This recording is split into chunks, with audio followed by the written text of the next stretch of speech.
20 over உலகக்கோப்பையில் Virat Kohli மற்றும் ஜடேஜா வேண்டாம் என ஒற்றைக்காலில் நின்ற தேர்வுக்குழு தலைவர் அகார்கர். வீட்டோ பவரை யூஸ் செய்த ஜெய்ஷா. என்ன நடந்தது வாங்க பார்க்கலாம். T20 உலகக்கோப்பை வரும் ஜூன் 1ஆம் தேதி மேற்கிந்திய தீவுகள் மற்றும் அமெரிக்காவில் நடைபெறுகிறது. 20 அணிகள் பங்குபெறும் இந்த தொடரில் இந்திய அணி சாம்பியன் பட்டத்தை வெல்லுமா என்ற எதிர்பார்ப்பு ரசிகர்கள் மத்தியில் ஏற்பட்டுள்ளது. விராட் கோலி, ஜடேஜா மற்றும் ரோஹித் சர்மா போன்ற வீரர்கள் வேண்டாம் என்று அவர் முடிவு எடுத்திருந்தார். ஆனால் T20 உலகக்கோப்பையின் கேப்டனாக ரோஹித் சர்மாதான் இருக்க வேண்டும் என PCCI ஏற்கனவே அறிவித்திருந்தது. இதனால் அதற்கு ஓகே சொன்ன அகார்கர் விராட் கோலியையும் ஜடேஜாவையும் அணியில் தேர்வு செய்ய வேண்டாம் என முடிவெடுத்திருந்தார். ஸ்ட்ரைக் ரேட் போதிய அளவில் இல்லை என்பதால் அவர்கள் இந்த முடிவை எடுத்திருந்தார்.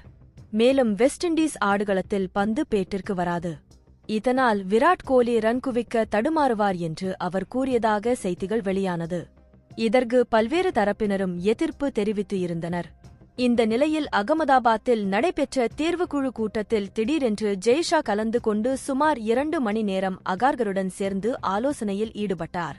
இந்த கூட்டம் முடிவடைந்த பிறகு ஜெய்ஷா வெளியேறினார். அதன் பிறகுதான் இந்திய அணி அறிவிக்கப்பட்டது. இந்த கூட்டத்தில் ஸ்ட்ரைக் ரேட் போன்ற விஷயங்களை காரணம் காட்டி விராட் கோலி, ஜடேஜா மற்றும் KL ராகுல் ஆகியோரை அணியிலிருந்து நீக்க முடிவெடுத்தார்.